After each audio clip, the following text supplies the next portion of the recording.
Joining me now are investigative reporters Mike Kessler, he brought the story to Outside the Lines, and Mark Vanderawada. They spent over a year on Conrad Manwaring's trail. So how did you first learn about these allegations, Mike? Well, it was really the old-fashioned way. I got a tip from an acquaintance who went to a summer camp in the 1970s, and while at that summer camp with his older brother, he said that his older brother was allegedly molested by this man.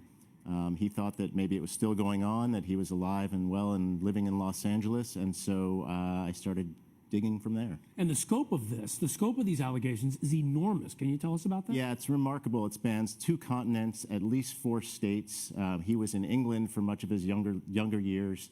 We know of 1 victim there, but in the U.S., starting around 1980, is when it seemed to really take off, according to all the people we spoke to. There's over 40 victims spanning 40-plus years, and this man was at a number of high-profile institutions, including Syracuse University, Colgate, Caltech, and he trained a lot of people on and around UCLA as well. Over 4 decades of alleged abuse. Mark, how did he finally get caught? Well, it's the story of him getting caught is just crazy. There's a couple of components of it that are almost improbable. The first is a guy who says he was a victim back in the 1970s, has a blog. It's a vacation blog. It's just his personal blog. He posts on this blog about 6 or 7 years ago. It's just a random thing. Doesn't mention Conrad Manwaring at all. And then randomly, somebody posts about a year later on that blog about Manwaring.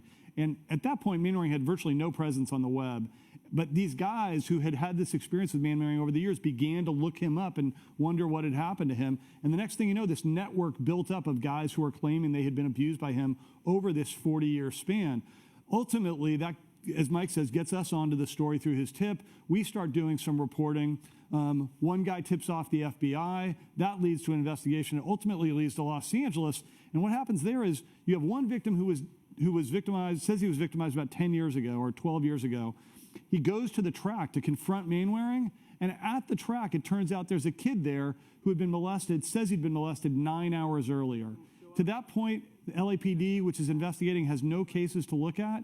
Suddenly, this guy comes talking to us at OTL, and then we let him know LAPD has an investigation, and then he goes to LAPD, and now, ultimately, there's a case.